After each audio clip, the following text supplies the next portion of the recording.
두 아들을 둔 할머니가 있었습니다. 장남, 첫째 아들은 사업을 성공해가지고 넓은 집, 풍성한 식탁, 호화로운 옷, 남부러울 곳이 없을 정도로 모든 것이 풍족했습니다. 둘째 아들은 조그만한 구멍가게를 했습니다. 먹고 살기도 빠듯합니다. 애들도 많습니다. 참 힘듭니다. 그런데 할머니는 어디 가서 살까요? 둘째 아들 집에 가서 삽니다. 둘째 아들 집에 가는 걸 더 좋아합니다. 그래서 하루는 첫째 아들이 물었습니다. 엄마한테. 동생은 먹고 살기도 힘들어요. 엄마 그곳에 가시면 부담스러울 거예요. 제가 더 좋은 음식, 옷으로 봉양해 드릴 테니까 저희 집에 사십시오. 라고 이야기했습니다. 그때 그 할머니가 웃음을 지으며 이렇게 이야기합니다. 내가 필요한 것은 좋은 음식도 좋은 옷도 아니란다.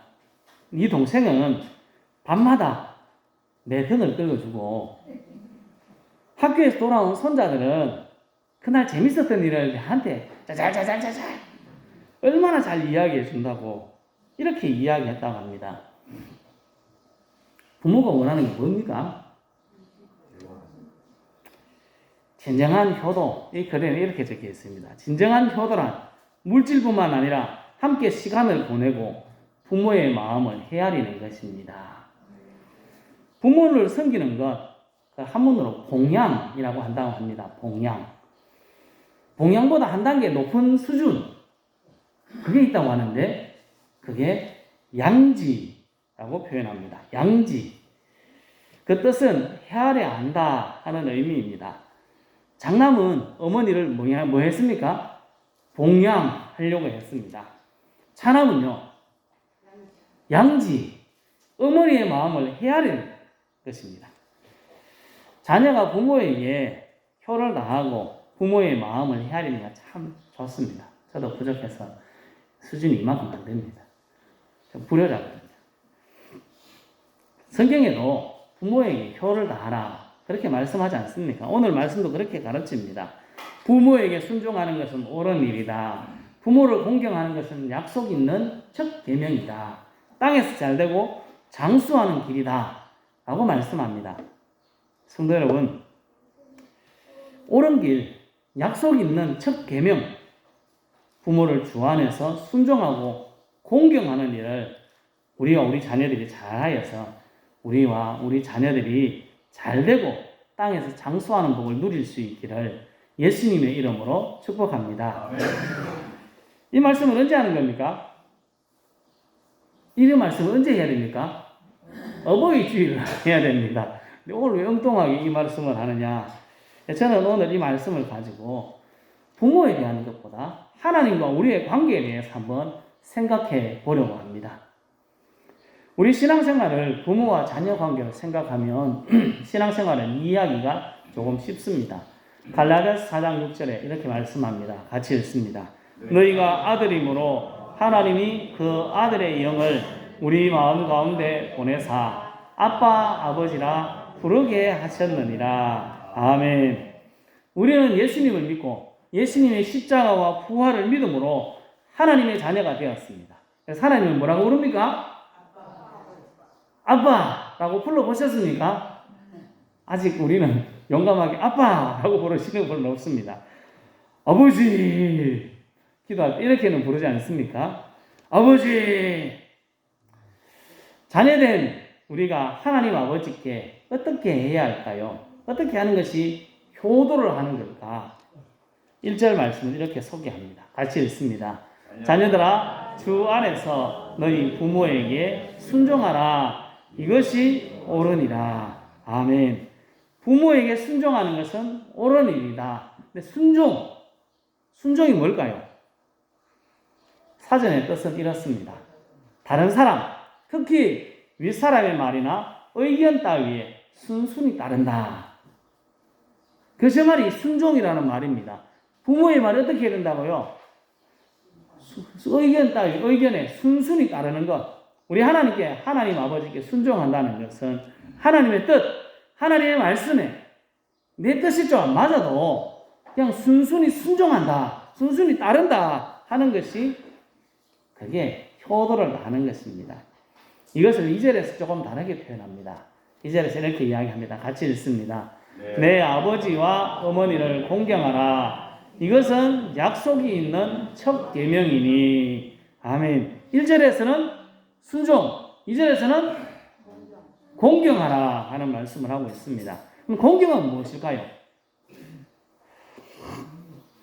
말은 많이 하는데 뜻은 우리가 쉽게 생각을 안 해가지고 잘 모릅니다.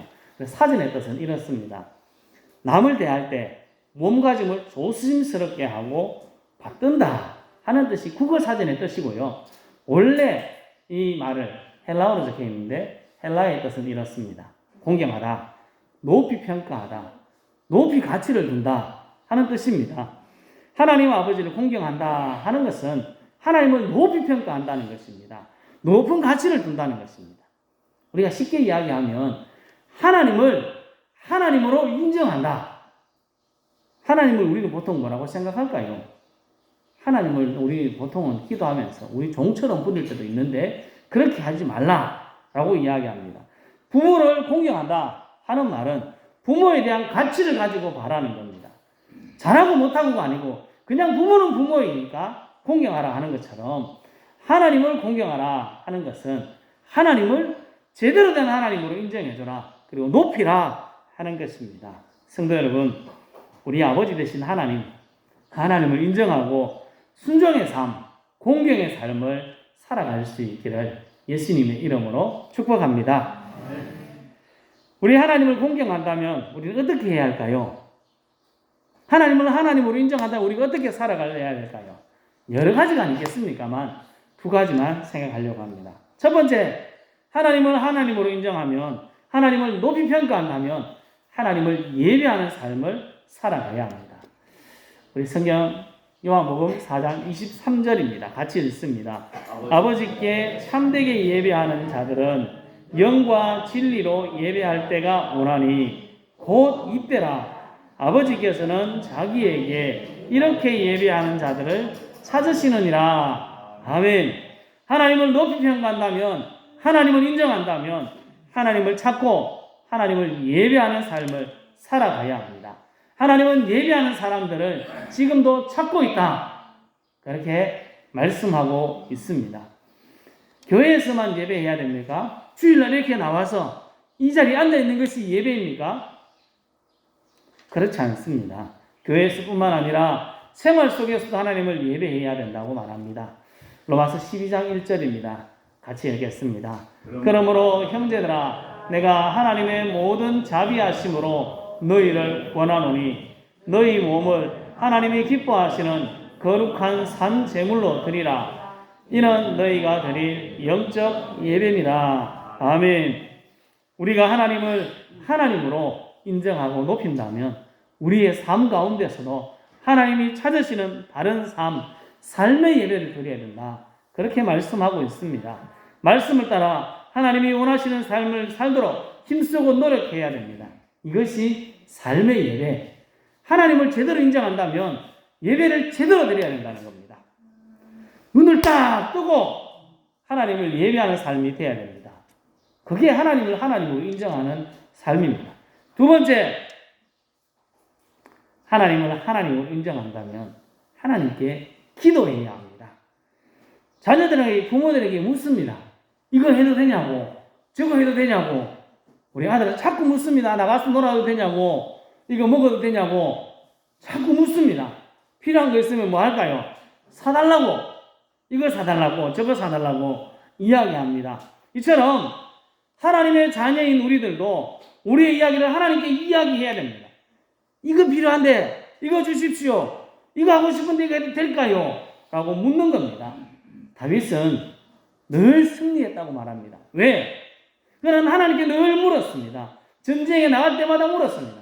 내가 나가야 되겠습니까? 나가면 어떻게 싸워야 되겠습니까? 물었습니다. 그러니까 이해하셨습니다. 도움이 필요하면 사람을 찾아가는 것이 아니라 하나님을 찾고 구하는 삶을 살아가야 합니다.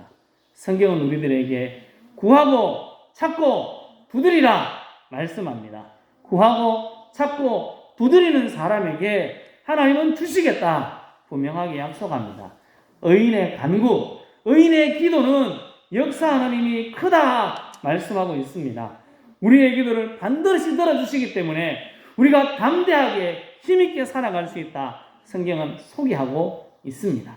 성도 여러분, 우리 하나님을 공경하십니까?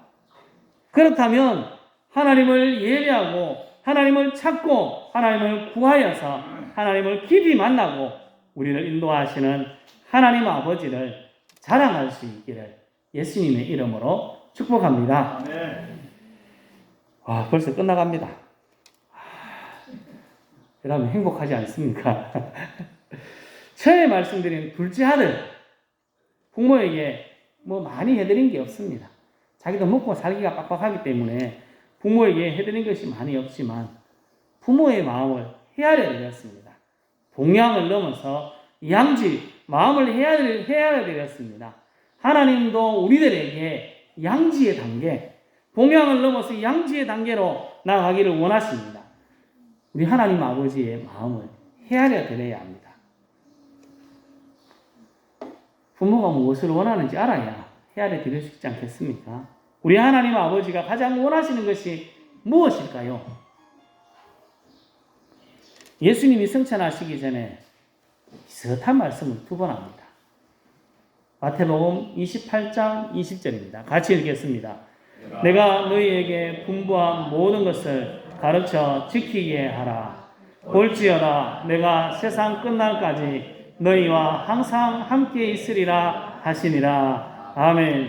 사도행전 1장 8절입니다. 같이 읽습니다. 오직 성령이 너희에게 임하시면 너희가 권능을 받고 예루살렘과 온 유대와 사마리아와 땅끝까지 이르러 내 증인이 되리라 하시니라. 아멘. 하나님이 가장 원하시는 것은 하나님의 복음을 전하는 것, 우리가 알고 믿고 있는 하나님 예수님을 전하는 것, 유일한 구원의 길 대신 예수님을 전하는 것이 우리 하나님 아버지께서 가장 원하시는 것입니다. 아버지에 대해서 동양을 넘어 양지의 단계, 부모의 마음을 헤아려 드리는 단계로 가야 한다면, 우리 하나님의 마음을 제대로 헤아린다면 우리는 전도해야 합니다. 우리는 매년 맥주감사주일, 7월 첫째 주일을 초청잔치로 정하고 전도의 기회를 삼고 있습니다. 지난주에 이야기했듯이 7월 3일입니다. 이제 김희아 집사님 초청해서 간증을 들으며 하나님의 사랑을 나누려고 합니다. 20일 정도 남았습니다. 우리가 해야 될 일이 무엇입니까? 기도하며 전도하는 일입니다. 올만한 사람들이 있죠? 와주는 사람들이 있지 않습니까? 그냥 이야기하면 다 와주니까. 이야기하면 올만한 사람들에게 이야기해야 됩니다. 오지 않을 사람, 저 사람은 천지 안 올 거다 하는 사람을 위해서 우리 뭐 해야 됩니까? 기도해야 합니다. 기도하고 그들에게 찾아가서 초청하는 겁니다. 그게 우리가 해야 될 일입니다. 오고 안 오고는 우리의 일이 아닙니다. 내가 어떻게 모가지를 끌고 올 수도 없습니다. 아무리 해도 안 됩니다. 그것은 하나님의 일이고, 사람이 많이 오고 사람들이 많이 믿게 하는 것, 그거 좋지만 그건 우리가 하는 일이 아니고 하나님이 하시는 일입니다. 하나님이 원하시는 것은 우리가 힘써 하나님의 마음을 헤아려내면서 전도하는 것, 죽어가는 사람들을 살려내는 것, 그것이 하나님이 원하시는 가장 큰 일이라는 것. 그것을 할 때 하나님의 마음이 흡족합니다. 성도 여러분, 우리는 하나님을 아버지라고 부릅니다. 아버지라고 부른다면 그 아버지 하나님께 순종하고 공경하라 하는 말씀을 순종해야 합니다. 우리 아버지 하나님을 공경하고 하나님으로 인정하고 하나님을 예배하고 기도하며 찾을 뿐만 아니라 우리 아버지 하나님의 마음을 헤아려서 전도하고 하나님의 사랑을 나누는 삶을 살아가야 합니다. 우리 아버지 하나님의 마음을 기쁘게 해드리는 우리 모두가 되어서 양지의 마음, 하나님의 마음을 헤아려드리는 우리가 모두가 되어서 하나님이 주시는 이 땅에서 잘 되고 장수하는 복, 또 주님 앞에 섰을 때 잘했다, 착하고 충성된 종이라고 칭찬 듣는 우리 모두가 될 수 있기를 예수님의 이름으로 축복합니다. 기도하겠습니다.